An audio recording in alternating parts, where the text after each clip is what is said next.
పెళ్ళైన ఆడవాళ్ళందరికీ ఓ విన్నపం. జీవితంలో పర్ఫెక్ట్ తండ్రి ఉండొచ్చు, పర్ఫెక్ట్ తల్లి ఉండొచ్చు, పర్ఫెక్ట్ డ్రైవరు, పర్ఫెక్ట్ నర్సు దొరుకుతారేమో గానీ పర్ఫెక్ట్ హస్బెండ్ ఎక్కడ ఉండడు. It's myth.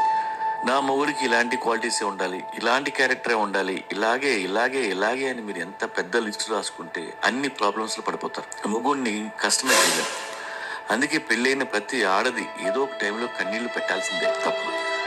లైఫ్ లో మిమ్మల్ని చాలా మంది చాలా రకాలుగా ఏడిపిస్తారు. ఎక్కువగా ఏడిపించే అవకాశం మీ మొగుడికి ఉంటుంది. ఎందుకంటే జీవితాంతం ఉంటాడు, పక్కలోనే ఉంటాడు.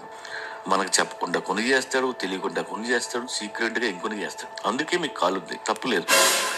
కానీ అవే తప్పులు మీ నాన్న కూడా చేస్తాడు. ఎన్నిసార్లు మీ అమ్మ ఏడ్చిందో గుర్తు తెచ్చుకుంది. ఏం మీరు మీ నాన్నని క్షమించలేదా? వాళ్ళని క్షమించినట్టే మీ మొగుడిని కూడా క్షమించి వదిలేయండి. మీ కంట్లో కన్నీరు చూడకపోతే పక్కింటి వదిన గారికి అసలు నచ్చదు. ఆవిడ చెప్పే మాటలు విని అనవసరంగా మూడుతో గొడవపడద్దు. పోనీ ఆవిడ మొగుడు ఏమన్నా శ్రీరామచంద్రుడా? కాదే. అందరి పెళ్ళాల కంటే ఎక్కువ ఏడ్చింది రాముడు పెళ్ళమే. మొగుడు ఎంత గొప్పడు అయితే భార్యకి అన్ని కన్నీళ్ళు వస్తాయి. ప్రతి దేవుడు వాళ్ళ భార్యని నేర్పించిన వాళ్ళే. పెళ్ళాం కంట తడిపెట్టించిన ఒక్క దేవుడి పేరు చెప్పండి. మొగుడు వల్ల కొంత ఏడుస్తారు, వేరే ఆడదాని వల్ల ఇంకొంత ఏడుస్తారు.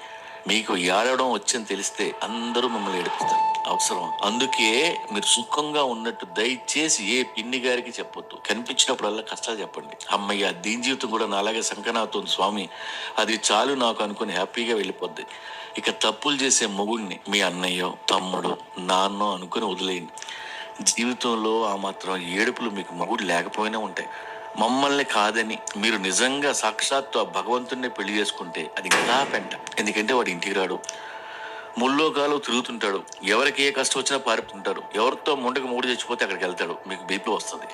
నాకెందుకురా కర్మ, మరి నన్ను ఎందుకు పెళ్లి చేసుకున్నావు? ఒక్క నిమిషం ఇంటి పట్టున ఉండవు, ఒక సుఖం లేదు, పాడు లేదు, సినిమా లేదు, నా పెండాకూడు లేదు, రోజు తలగొట్టుకుని వెళ్తారు. కాబట్టి ఎంతో కొంత మేమే బెటర్.